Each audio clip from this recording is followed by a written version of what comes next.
J'ai envie de dire que chaque film est un grand souvenir. Je veux dire que je vais bientôt commencer mon 50e film, et donc c'est 50 vies à chaque fois. Et c'est vrai que on fait un métier magique parce que ça nous oblige à avoir plusieurs vies dans la même vie. Et voilà pourquoi je m'amuse tant à faire ce métier, quoi. Alors cette vie, elle passe donc aujourd'hui par le Festival du film francophone d'Angoulême. 2 rendez-vous avec vous, Claude, aujourd'hui. Je vais les annoncer tout de suite. À 15h, votre classe de maître, ça se passe à l'Espace Franquin, salle Buñuel. Et puis, grand rendez-vous, 20h, toujours à l'Espace Franquin, le ciné-concert de votre nouveau film. Donc c'est le 48e ou le 49e, celui-ci, dans l'ordre? Dans l'ordre, c'est le 48e. 48e, La vertu des impondérables. Donc qu'on va pouvoir voir et écouter, parce que c'est un film, comme souvent chez vous, où la musique est extrêmement importante. On va parler de ça. Je vais me permettre d'essayer, je dis bien essayer, de résumer l'histoire de La vertu des impondérables, qui pourrait aussi s'appeler L'avantage des emmerdements, je trouve, parce que vos personnages vont en croiser pas mal dans le film. On est à Beaune, fête des vendanges, donc à la rentrée, à l'automne. On suit la vie un peu chaotique d'un couple, notamment, interprété par Elsa Zilberstein et Harry Habitant. Ils sont producteurs de vin. On comprend que ça va pas trop bien. Il n'est pas extrêmement fidèle, ce garçon. Oui.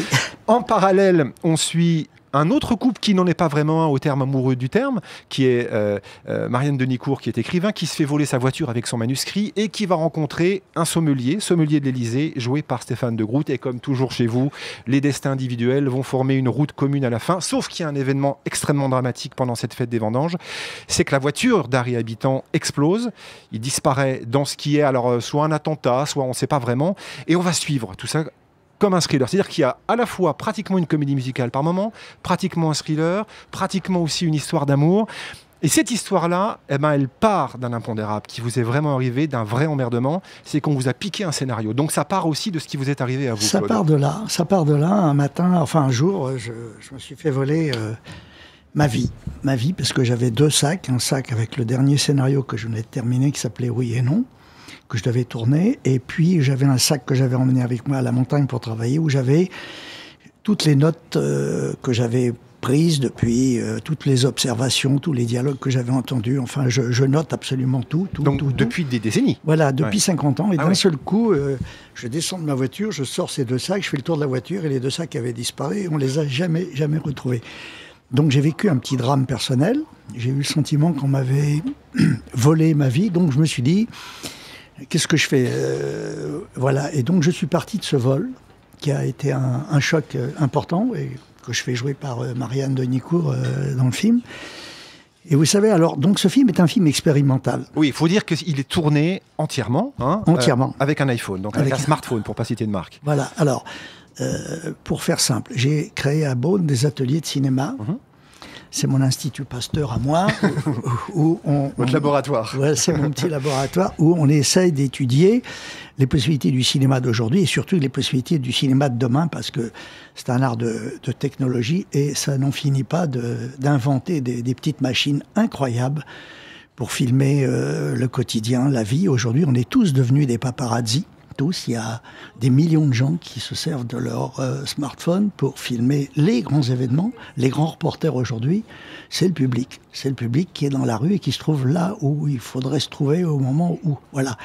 Et donc, je suis parti de cet événement. J'ai voulu filmer une histoire qui serait filmée par le public, puisqu'il va y avoir... C'est un jour de fête. Je filme un jour de fête à Beaune. Et à un moment donné, dans ce jour de fête, il va se passer...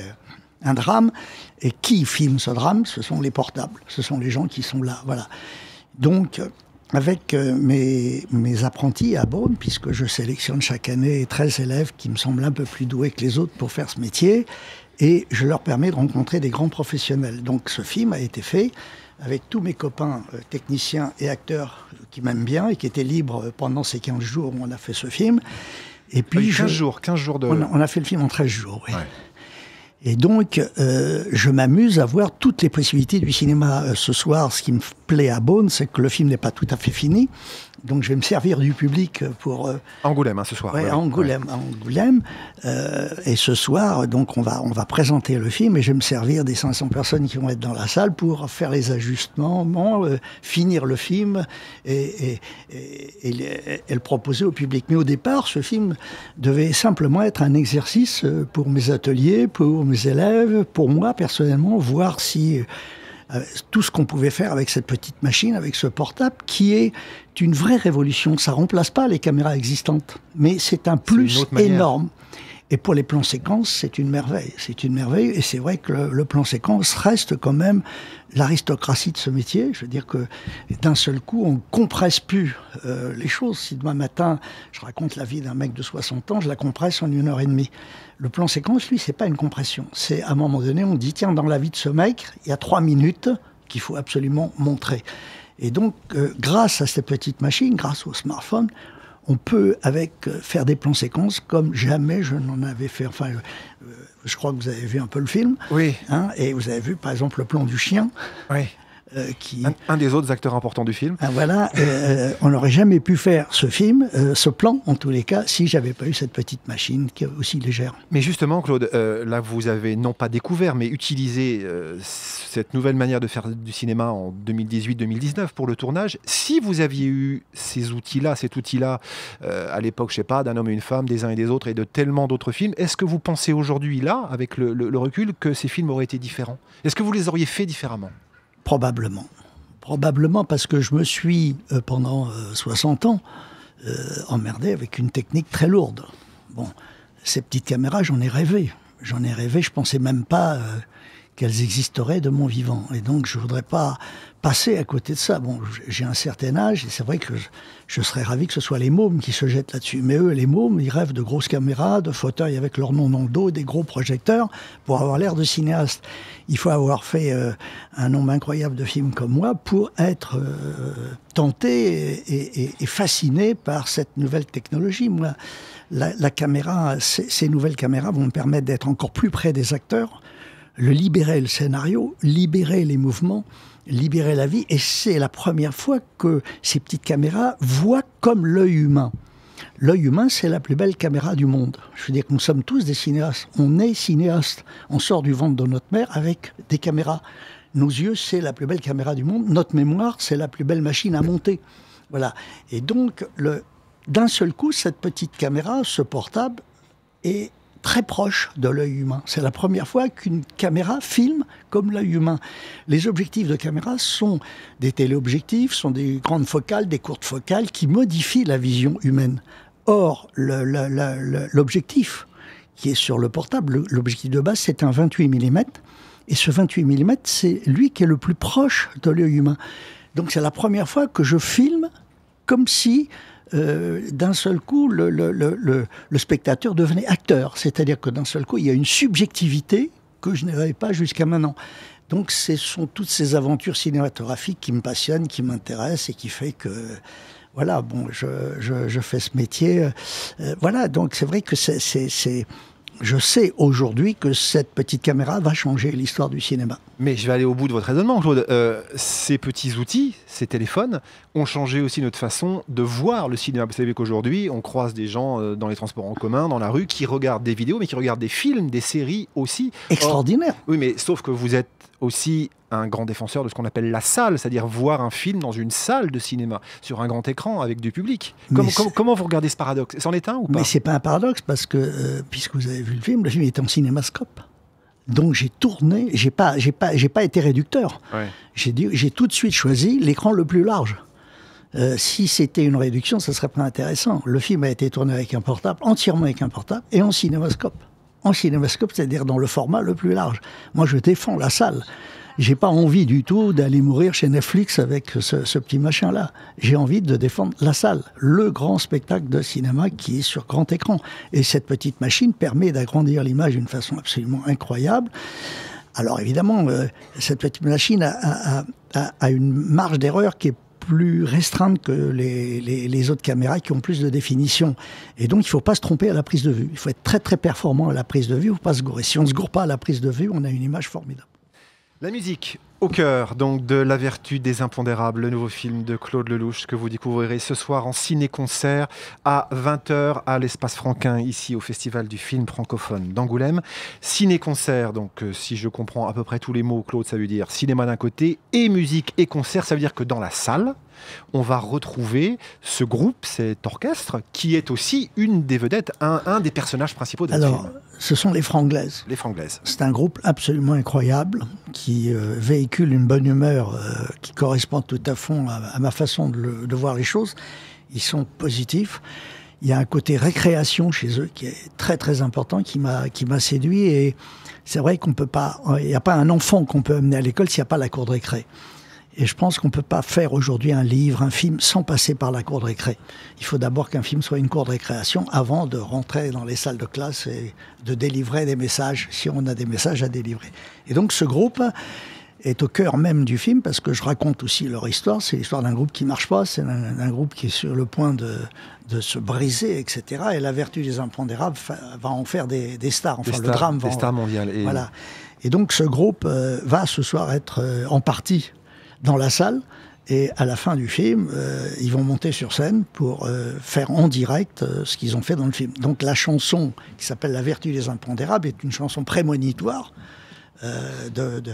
qui est une sorte de film-annonce de ce qui va arriver dans le film. Donc à un moment donné, ils vont monter sur scène et le public d'Angoulême ce soir va découvrir les Franglaises, qui est déjà un groupe très très connu, qui cartonne très fort, et c'est leur tout premier film. Je suis ravi qu'ils aient joué le jeu avec moi.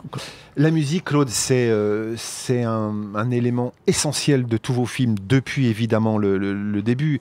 On repense évidemment à Francis Lay qui nous a quittés il y a quelques mois, à Michel Legrand qui est parti lui aussi, à Calogero qu'on écoutera tout à l'heure, qui fait partie de votre aventure la plus récente dans Les plus belles années d'une vie. On a écouté Charles Aznavour, on a écouté Johnny, on va écouter Jacques Dutronc aussi tout à l'heure.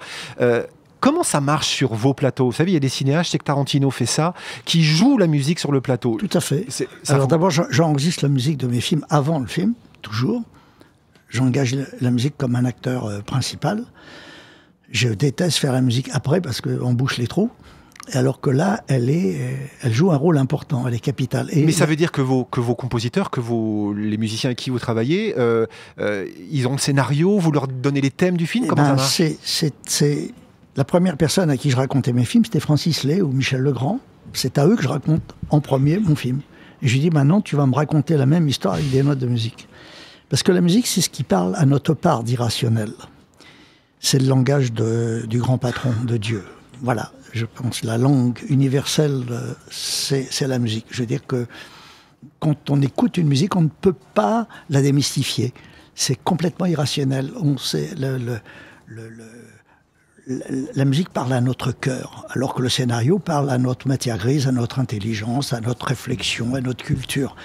Non, la musique, elle parle à ce qu'il y a d'essentiel chez chacun de nous. Je veux dire, ça parle à tout ce qui nous échappe, à tout ce qu'on n'est pas capable d'expliquer. Il y a un parfum d'éternité. Je veux dire que quand j'écoute de la musique, je suis sûr d'être immortel. Il y a que l'intelligence qui nous explique que nous sommes mortels. Notre part d'irrationnel nous explique en permanence que nous sommes là pour toujours. D'ailleurs, on fait les choses, notre inconscient fait les choses comme si on était là pour toujours. Voilà. Et donc la musique parle à l'essentiel de l'être humain. Je pense que si on regarde un concert de musique avec 10 000 personnes, regardez leur tête, ils sont au paradis. Écoutez les mêmes pendant un discours politique, ils sont en enfer. Voilà.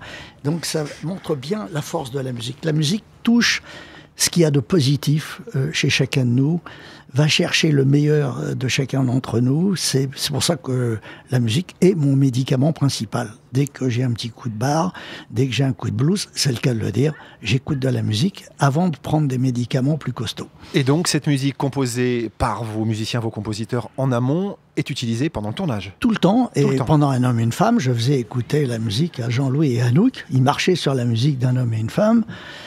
Ils parlaient sur la musique d'un homme et une femme. Je veux dire qu'ils entendent la musique du film. Alors à un moment donné, je coupe la musique. Oui. Mais d'abord, je lance la scène. C'est le meilleur directeur d'acteurs du monde. C'est un morceau de musique. Moi, à un moment donné, j'ai plus de mots. Je sais plus quoi leur dire à mes acteurs.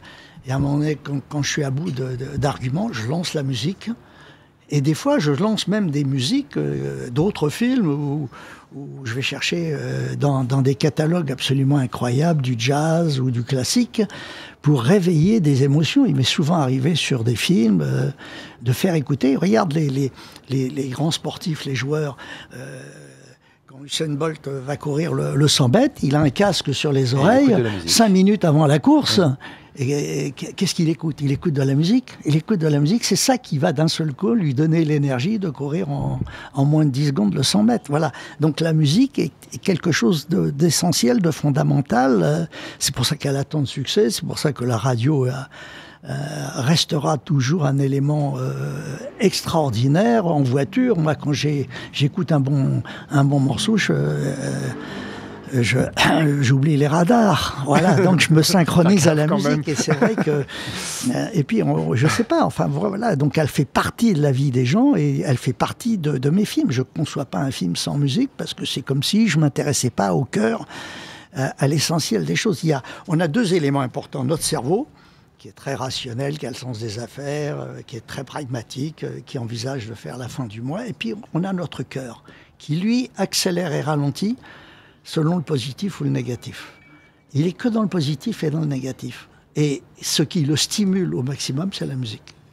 Claude, on va dire aussi un mot de vos acteurs, parce que la musique est importante dans le film, mais vous avez encore une fois réuni un casting. Alors, il y a des gens qu'on ne connaît pas, qu'on va découvrir, et puis il y a quelques fidèles. Il y a Elsa Zilberstein. Il y a tous les élèves qui jouent dans le film. Aussi. Il y a Béatrice Dalle, quelques scènes formidables. Il y a Agnès Soral, il y a Marianne Denicourt, épatante. Il y a Harry Habitant, il y a Stéphane de Groot. Rufus aussi. Quand vous les avez embarqués dans cette aventure, donc 13 jours de tournage à l'iPhone, film fait en partie par vos élèves, j'imagine aucun n'a dit non. La réaction, c'est quoi? Ils ont pris ça comme un jeu, justement, aussi? Non, c'est l'avantage d'avoir des gens qui vous font confiance et des copains. Bon, je leur ai dit, j'ai dit à mon équipe technique, mon chef opérateur, mon ingénieur du son qui travaille avec moi depuis 50 ans, je leur ai dit, écoutez les gars, on va faire un film fou, on va expérimental. Prenez 2 semaines de votre vie et puis je voudrais que vous transmettiez votre savoir à mes apprentis. Donc au départ, c'est des cours, mais au lieu que ce soit des cours dans une salle de classe, c'est des cours sur un plateau de travail pratique. Et on travaille, on fait. Bon, et moi j'ai appris ce métier en regardant pendant 3 semaines Léo Joannon qui m'avait pris comme stagiaire sur L'Homme avec les d'or, un film avec Pierre Freinet et Annie Girardot qui faisait son premier film. Et en 3 semaines, donc, j'ai appris mon métier. Après, j'ai mis 50 ans à le comprendre et à le mettre au point. Mais la meilleure transmission, c'est de faire. C'est pas d'apprendre, c'est de faire. Et là, on fait pas semblant. Si on fait un exercice qu'on jette, ça marche pas. Il faut qu'on fasse des plans qui vont rester, qui sont utiles. Voilà. Donc, j'ai mélangé une équipe de grands professionnels avec une équipe de débutants. Et on a travaillé ensemble. Et les débutants se sont nourris, ils ont parlé avec les acteurs, ils ont parlé avec mes techniciens. C'est la plus belle école du monde. C'est la plus belle école. Et j'aimerais que tous mes copains metteurs en scène prennent sur leur plateau 10, 15 débutants qui se nourrisseraient de leur talent. Aujourd'hui, il y a les plus grands metteurs en scène du monde qui font des films merveilleux. Et j'aimerais qu'ils aient avec eux 10, 15 mômes comme ça, qui rêvent de faire ce métier. C'est la plus belle école du monde, c'est de faire. Voilà. Donc c'est ça qu'on a fait aux ateliers de Brome, qu'on essaye que je fais depuis 3-4 ans.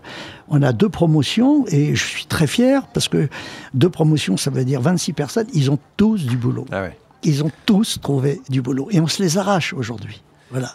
La vertu des impondérables, film de Claude Lelouch, donc vous le découvrirez ce soir à 20h à l'Espace Franquin, cinéma et musique au programme. La classe de maître de Claude, c'est 15h, là aussi à l'Espace Franquin. Et puis j'imagine que le 5e film, voilà, il est sur le 50e film. Oui, c'est 5e, je vous rajeunissais. Le 50e, il est sur les rails. Il est en route. Il est parti. Il est en route. Je vais commencer le tournage, les premiers repérages au mois de novembre. Là, je fais un tour du monde en avion. Parce que j'aimerais faire le tour du monde aux gens pour 10 € comme ça. Et c'est un film, ça sera peut-être mon dernier film d'ailleurs. Ah oui? Oui.